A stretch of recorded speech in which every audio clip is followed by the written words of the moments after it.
You're listening to Torie's story, a young adult living with gastroperesis on the Child Life On Call podcast.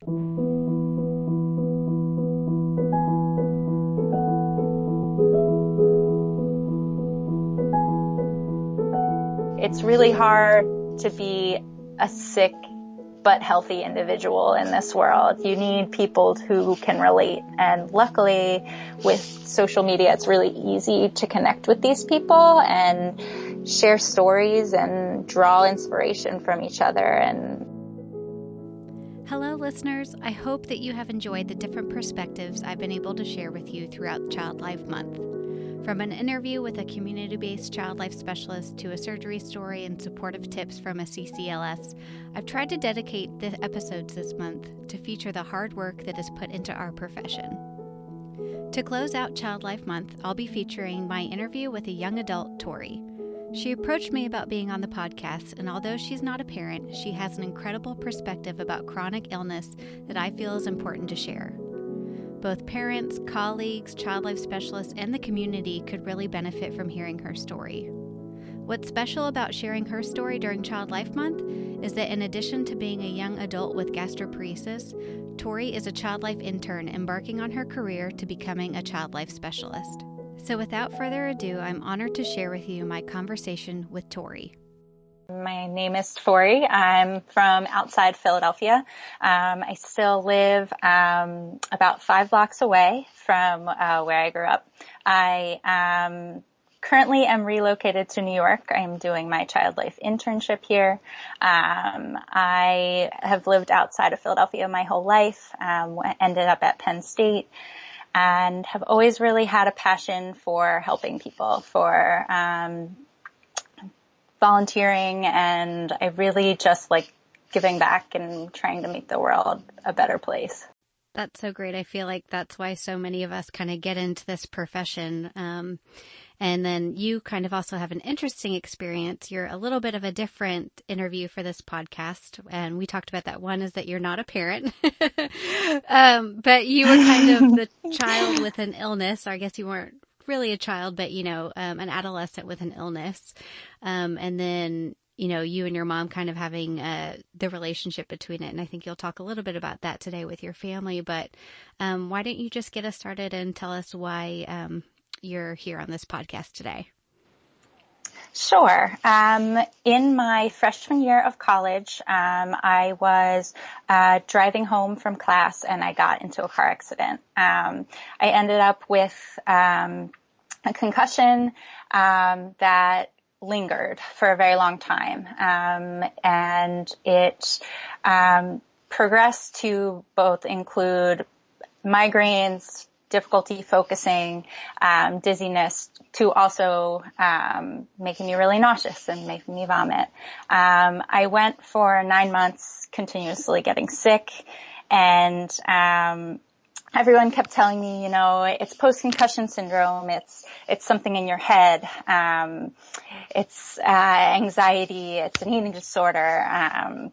I got everything under the sun. And then I finally ended up in a new hospital, and I begged them. I was like, please try and figure this out because I don't think it's in my head. And they ended up testing my stomach and finding out that I had gastroperesis. And what that means is, I have delayed digestion. So food takes a lot longer to leave my body than it does the average person's. So that can cause the nausea, the vomiting, and really bad malnutrition. It was interesting at the time because nobody could figure out why I had it. They weren't directly relating it to my accident, but it also all happened right around the same time. Luckily, I was able to take medication to make my symptoms a lot easier. And through medication took me through the next 3 years of college. I was healthy. I was normal. It was great. And then suddenly my senior year, I started getting really sick again. Really, really sick. I couldn't keep anything down. I nobody could quite figure out what was going on. And I ended up going through a whole mess of tests to try and figure out why I was getting so sick. And I finally got in with a specialist, and he just said my digestion was even worse, that my stomach had almost completely stopped functioning, and that they needed to try more aggressive approaches. I ended up with TPN, which is IV nutrition, and they got me approved for the gastric neurostimulator device. Gastroperesis has very, very few treatments, and at that point I had exhausted all of my options. So this device has about a 50% success rate in helping symptoms of nausea and vomiting in patients, but it can be very hard to get approved by your insurance because it's not a cure. It just helps certain, and you're really tossing the coin whether it's going to work or not. So 8 days before I was slotted to walk and get my diploma, I had surgery to get that placed, along with a jejunal feeding tube. So I walked. It was a running joke that my mom got to see me eat for the first time in 9 months and walk for my graduation all in the same week. So it was amazing. It was wonderful. And I luckily was one of the lucky 50% where the device greatly improved my symptoms. And I was able to come off the IV nutrition and able to rely some on the tube feeds, but then eventually was able to eat, which was amazing. At that point, I had gone almost a year without eating anything, which was really, really tough. It was really hard for me. It was really hard for my family. It was really hard for my long-term boyfriend at the time.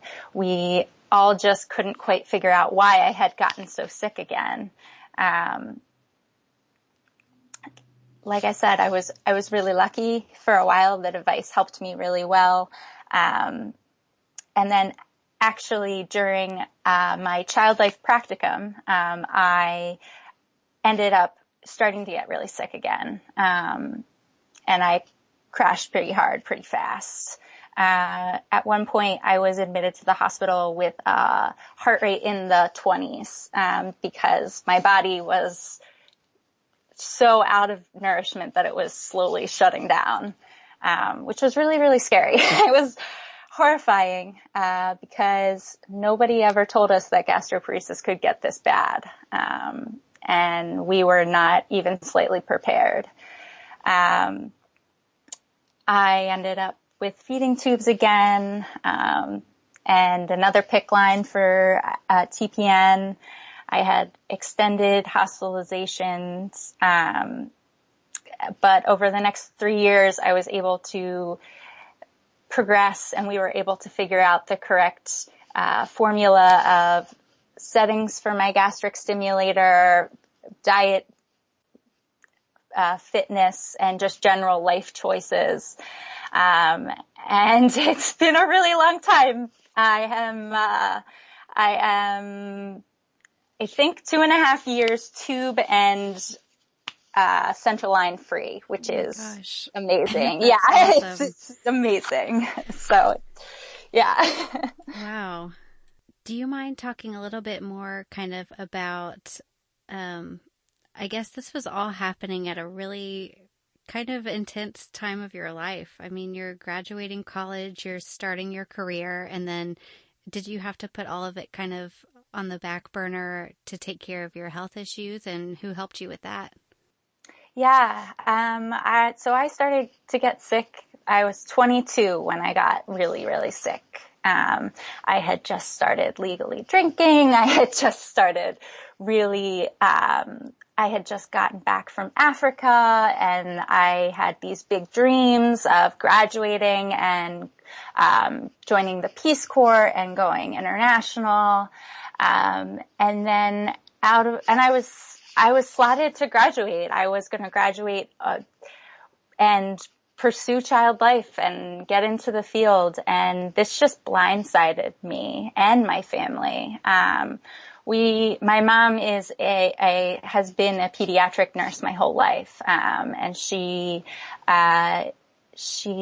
knows medicine so well. And we all just sat there dumbfounded. How could I, someone who was very active, and made pretty good choices with her health, where did this come from? And I was right at that age where I no longer was 18, so I was not a pediatric patient.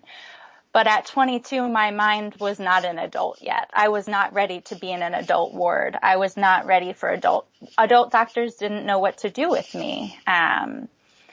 Because here was this patient that, my doctors multiple times tried to address my mother for concerns when I would stand there and be like, I'm sorry, I am an adult and I make these decisions myself. And that was really tough. I saw, all of my friends getting jobs and doing what they had gone to school for and moving out. And I was just left with this big question mark.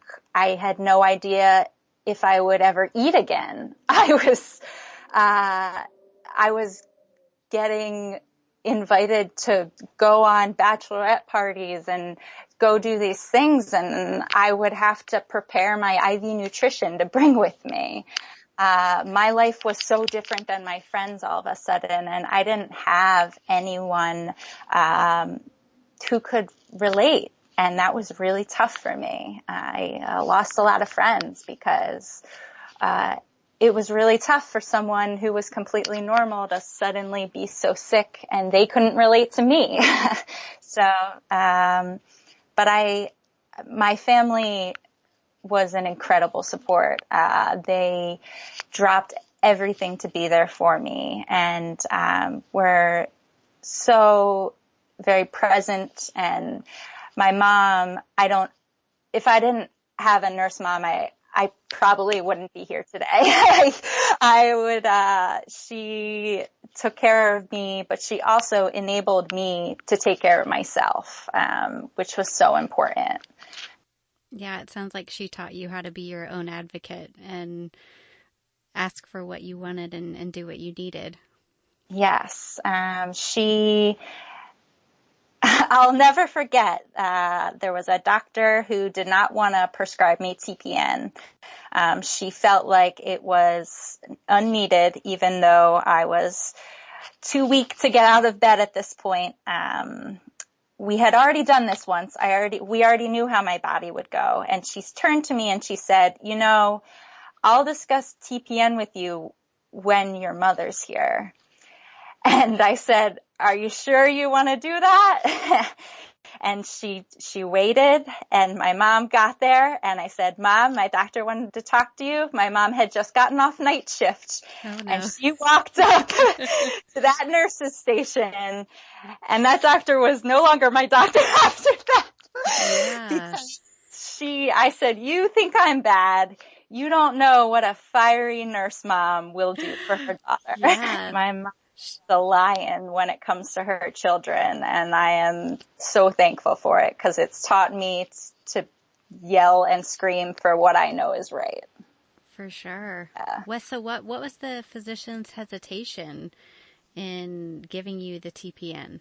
The really big part with having an invisible chronic illness is that even though I'm presenting with signs of severe malnutrition and dehydration, and I am not, with gastroperesis, a lot of times tube feeds are tough because they're into the intestine instead of the stomach, so that's just not natural. it's really tough for my body to get to tube feeds.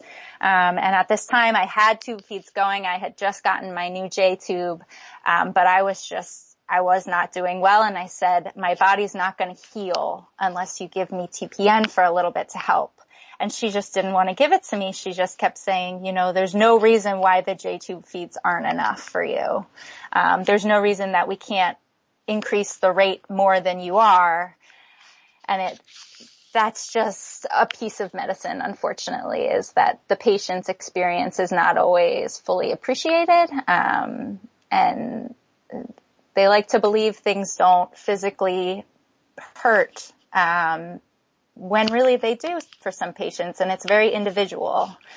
So that was a large part of it, is that she very much saw me as what is this girl doing? She doesn't really look that sick. She's okay. She just needs to go home and get over this. And that's not what it is.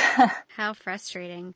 Well, you're so educated and knowledgeable about gastroparesis now because you're going through it, but a lot of adolescents who have a chronic illness like that may not be as educated because it's hard to understand.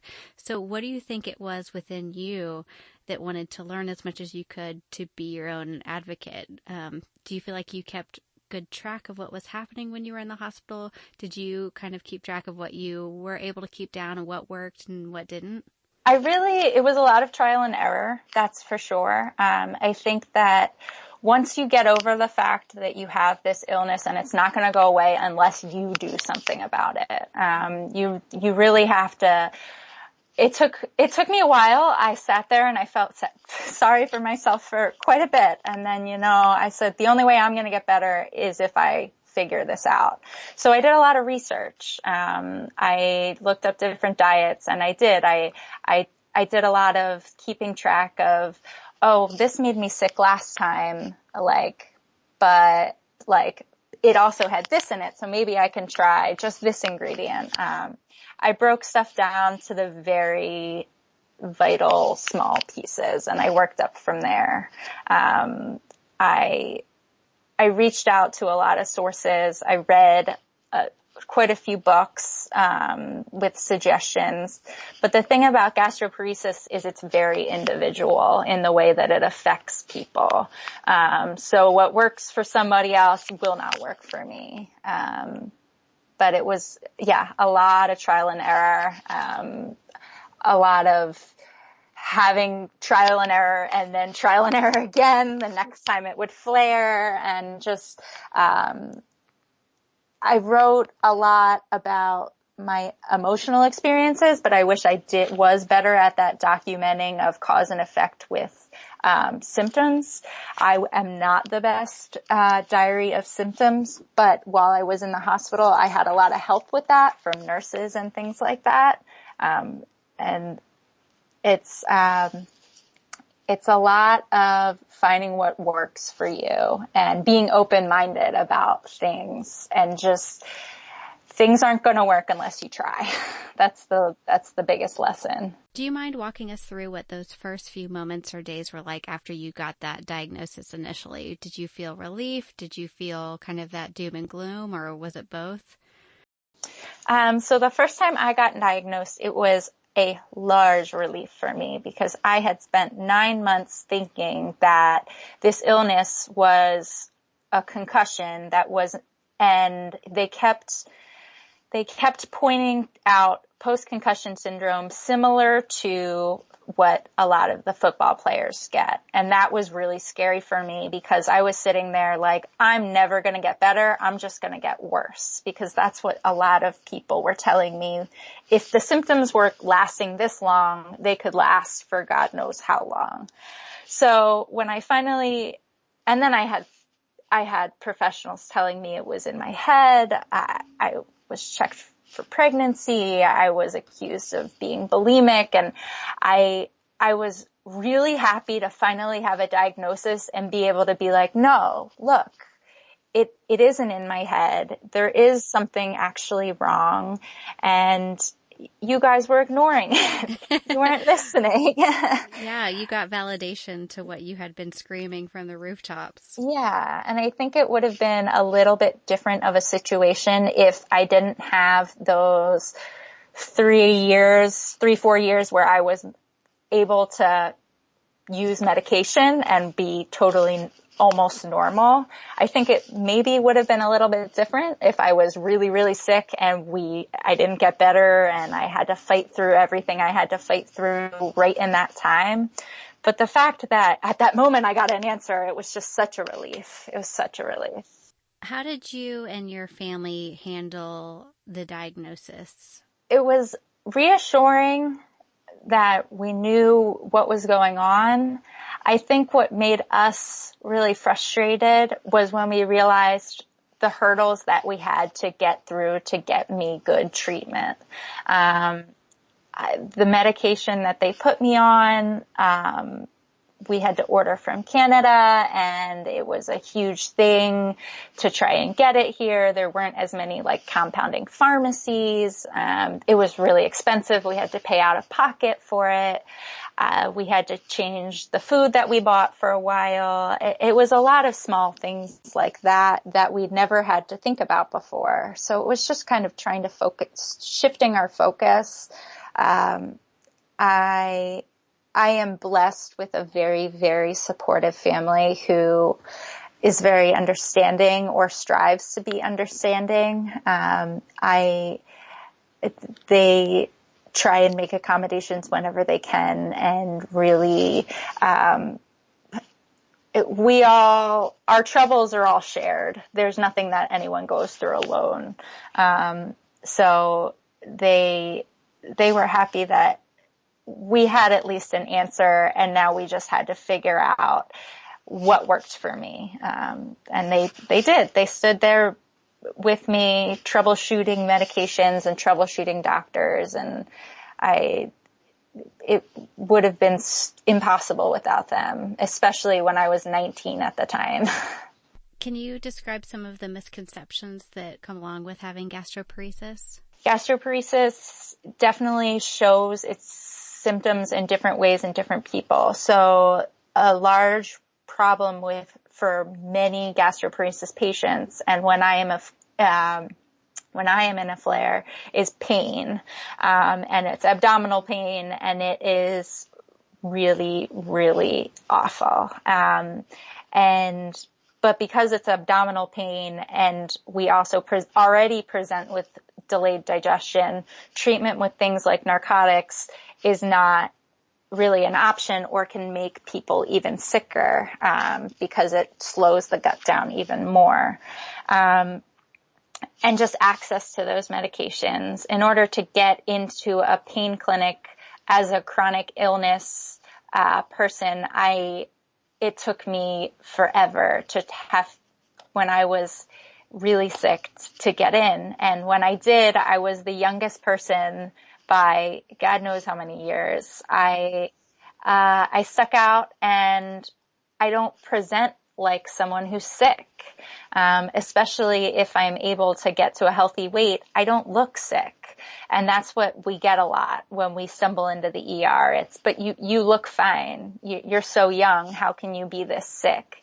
Gastroparesis also very often presents in girls from late adolescence to early adulthood. And it shows up out of nowhere. There's many cases similar to mine where it comes up out of nowhere. And,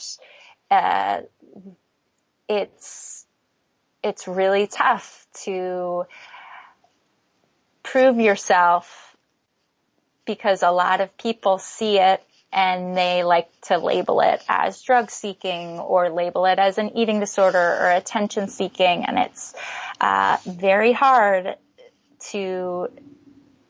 it can be really hard to get good treatment. It's really hard to find good doctors who are willing to take on a patient like me. Especially now that I already have such a complicated background. They all say you're too young. But again, I'm too old to be pediatric. So we're in that very weird, nobody wants to hang out with us crowd. Yeah. Have you gotten to meet other people with gastroparesis, or how did you connect with them? Yes. When I got my first PICC line, I let myself melt down for about 5 minutes, and then I got on Google and I started searching, and I started eating up as much information as I could about TPN, about feeding tubes, about my stimulator, and I on Facebook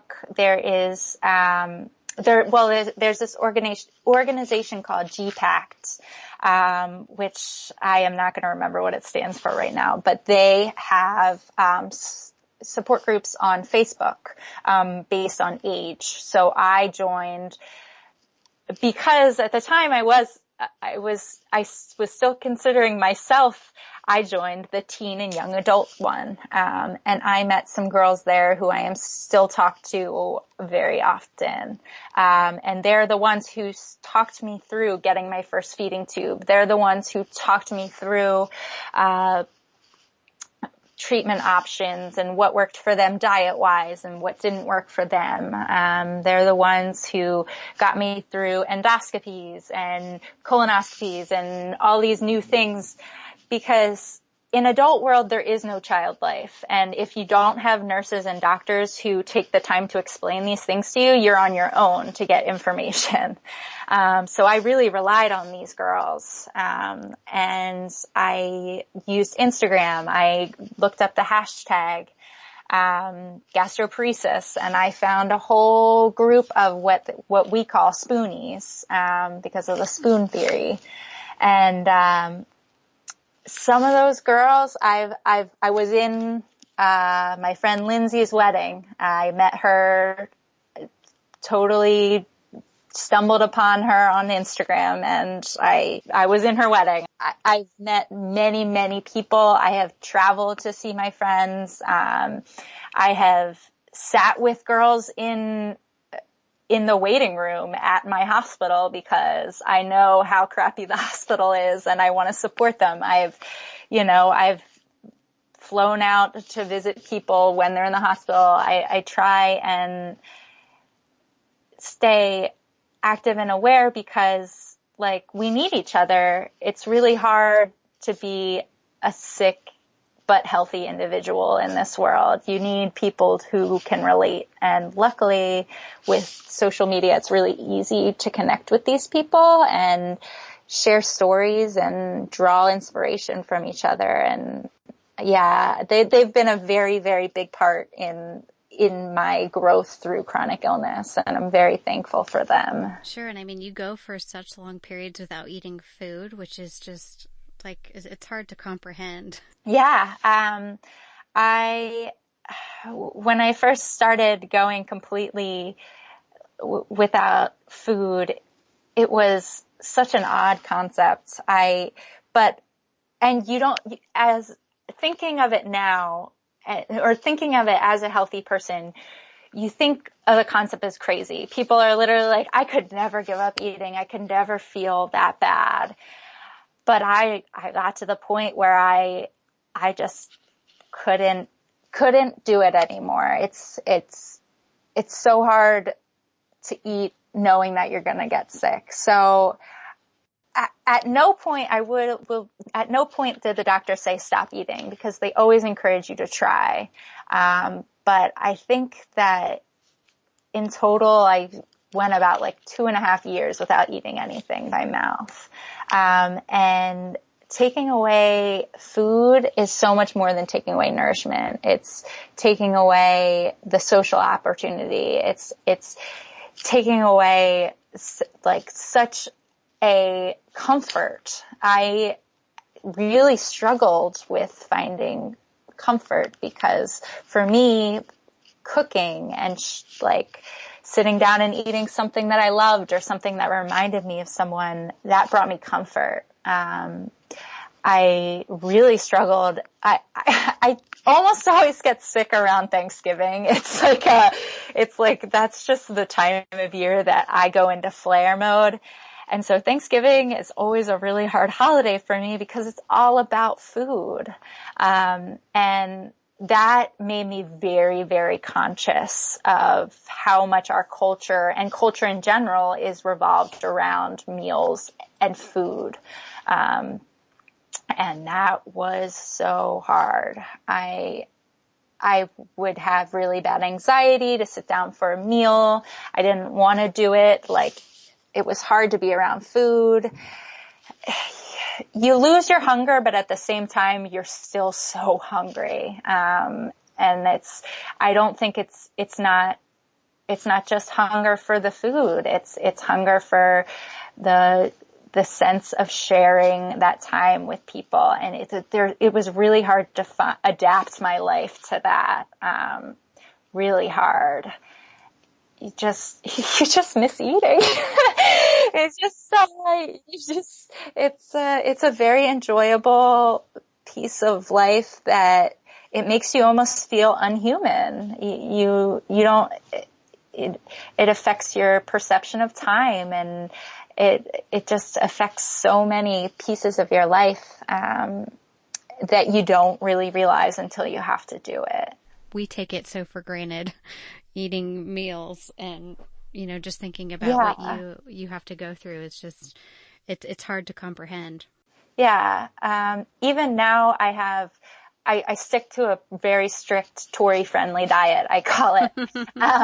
And people are always like, oh, like, I can't believe you eat that. Like, but it's food to me. So anything I eat now, I have still not lost that gratitude of being able to eat. And like, every single thing I get to eat, it's awesome to me because I'm able to hold it down, and I'm able to turn it into, energy to be able to do the things that I love. And it makes you very, very appreciative for eating. What were some, if any, positive or unexpected or surprising moments that you've kind of had since you've gotten diagnosed with this illness? Before I got sick, I was a pretty negative person. I struggled with depression. I really struggled with my perception of the world. I saw it as a pretty negative place. And I felt like it was my job to make it brighter. But ever since I've gotten sick, I see the beauty in absolutely every day. I notice things like the color of the sky. I listen to my nephew's laughter, and it makes me cry because I think it's so beautiful and so important. And I didn't have this appreciation for time and for the detail in life before. I really, really appreciate my relationships. The people who stood by me through all of this and who continue to support me, they're amazing, and they just make me even more resilient. And I find it so easy to find the positives in things now. I appreciate absolutely everything. And I feel like I've been given this second chance, and that I can spend it,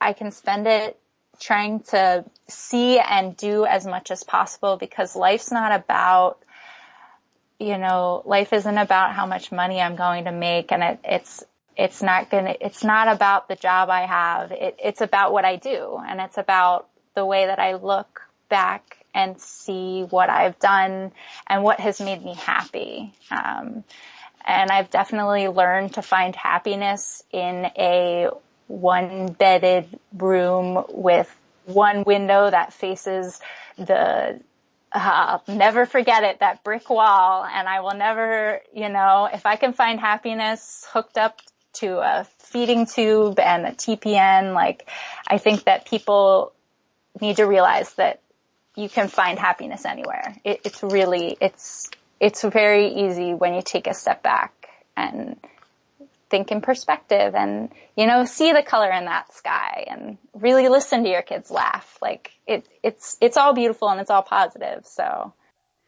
Yeah, I mean, because no one would blame you for feeling the opposite, for No. having all these struggles and then, being negative. I mean, because you're going through so much, but what you're saying is it's truly remarkable that you're able just to find the goodness in life. And it makes people like me who get really upset when the garage door won't go down when I tell it to, but I've hit the button 5 times. Like, maybe I should just take a deep breath and think about, how lucky I am to have a garage door. You know what I mean? Yeah, exactly.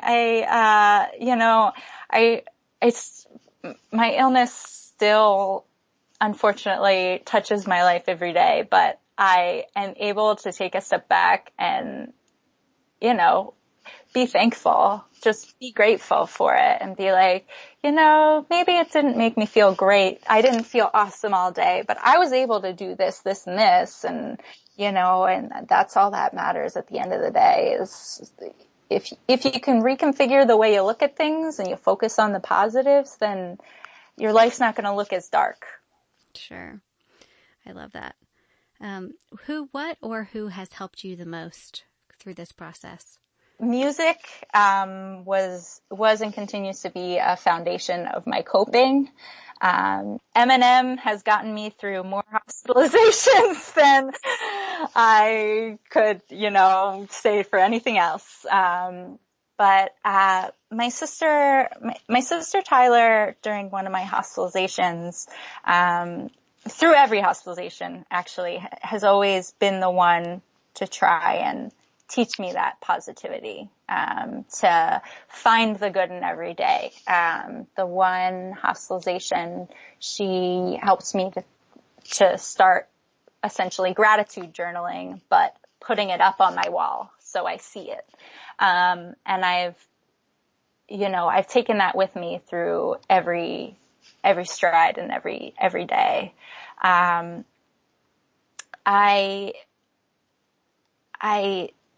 There's so many people that have gotten me through this, and I have not lacked an army because at any step of the way. I have had the biggest army behind me. And I've had my amazingly supportive, silent yet strong, and, my best friend, my boyfriend, has been there through it all, and that's been incredibly awesome. And my mom and dad have dropped more things and been there for me through absolutely everything. Have picked me up from the ER at 3:00 in the morning, have, jumped over hurdles and paid medical bills and not let me stress about anything except getting better. And that I will never be able to repay them for all of that. It's been a wild ride, and there's been so many things that have helped me through and so many people that have truly made it all possible. And I think they all played such a big part in it. What's helping you cope now, I guess, present day? I'm currently playing with Play-Doh. That's soothing some of my interview nerves. I'm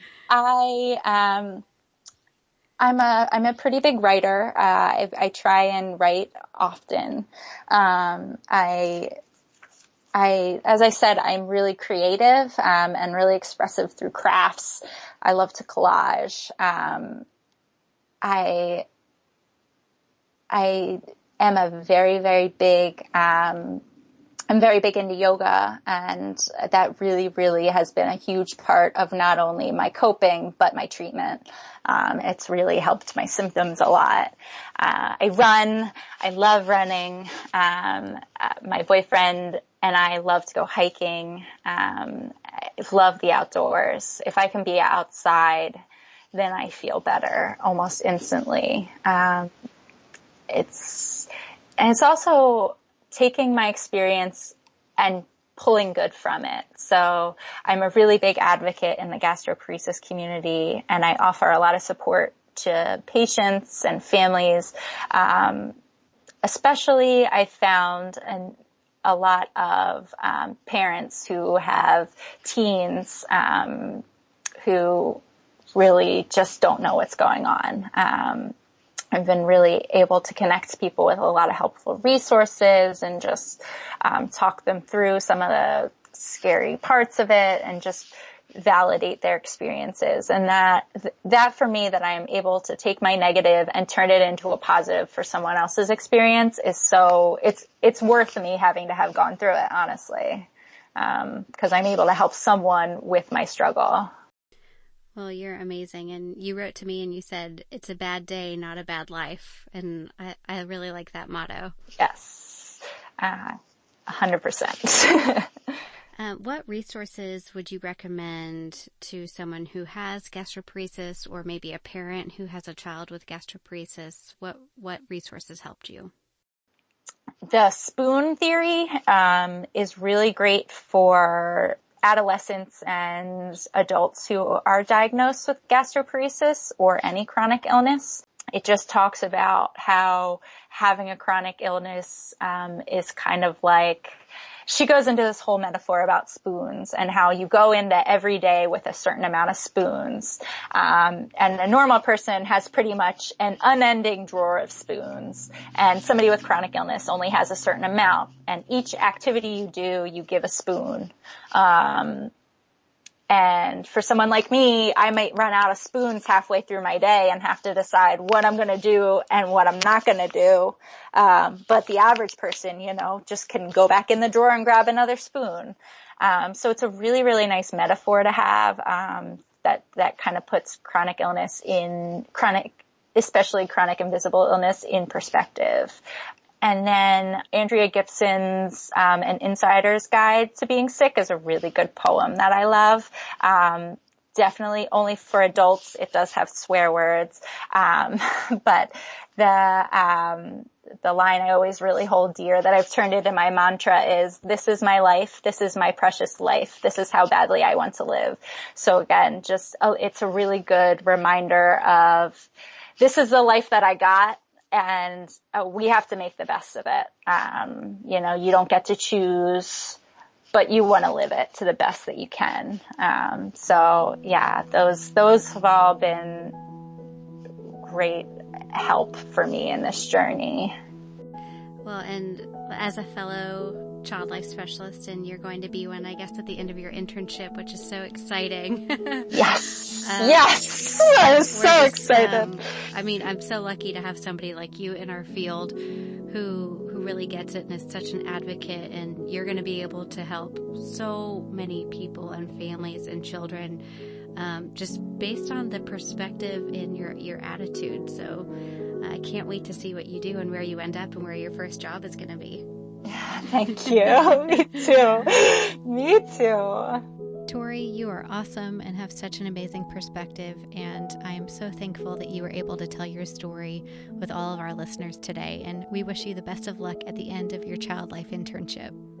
In addition to some of the things she talked about, like the poem and some of the inspirational quotes, she also recommends GPACT, the Feeding Tube Awareness Foundation, and just reaching out to groups on social media as 3 other great resources. I will link to all of these on the show notes page of this episode. If you would like to connect or follow along with her, she is more than happy to talk with fellow patients or parents or anyone that may have questions. You can find her on Instagram at Stories of Tories. As always, I'm just so thankful that you tuned into this podcast today to listen to more stories about the patient perspective of what happens in the hospital. If you like this podcast, I'd be more than honored if you went to Apple Podcasts and left us a review. It helps other people be able to find and connect with our stories. Also, make sure you're following along on social media so you can get the links that I tag from the resources that people mention, and also you get to see beautiful pictures of the stories that you're listening to. Thanks so much for tuning in, and have a great week.